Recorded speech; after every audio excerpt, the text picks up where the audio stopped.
ഞാൻ സെൻസസ് എടുക്കാൻ വേണ്ടി വന്നതാണ്, ജാതി സെൻസസ്. അറിയാം. എനിക്കിവിടെ ടിവിയും ഫ്രിഡ്ജും വാഷിംഗ് മെഷീനും അവനും പിന്നെ പട്ടുസാരിയും ഒക്കെ ഉണ്ട് സാറേ. അപ്പത്തെ വീട്ടിൽ അവളില്ലേ, അവൾക്കിതൊന്നുമില്ല. എല്ലാം വെറുതെ പറയണതാ. ഇതൊക്കെ എന്തിനാ നിങ്ങൾ ആദ്യം പറഞ്ഞത്? ചോദിക്കുമ്പോ പറഞ്ഞാൽ മതിയല്ലോ. ഭർത്താവ് എവിടെയാണ്? അകത്താ സാറേ.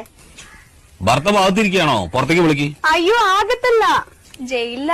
അയ്യോ, പാവായിരുന്നു. രണ്ടുപേരെ കൊന്നു, അത്രേ ഉള്ളൂ. ഇപ്പൊ 7 വർഷമായി അവിടെയാ. അതെയോ? ഈ വീട്ടില് നിങ്ങൾ ഒറ്റയ്ക്കാ താമസം? ഏയ്, എന്റെ മോനുണ്ട്. അവനിപ്പോ 4 വയസ്സായി. ഭർത്താവ് 7 വർഷമായിട്ട് ജയിലിലാ പറഞ്ഞു, കുട്ടിക്ക് 4 വയസ്സ്. അതെങ്ങനെ സംഭവിച്ചു? അതാളെ ഇടയ്ക്കിടയ്ക്ക് കരോളിന് വരുവേ. കരോളോ? ഈ ജയിലിൽ നിന്ന് ഇടയ്ക്കിടയ്ക്ക് വിടില്ലേ പുറത്തേക്ക്, കരോള്. പരോള്? ചില സ്ഥലത്ത് അങ്ങനെയും പറയും. ശരി, പേര്? വത്സല.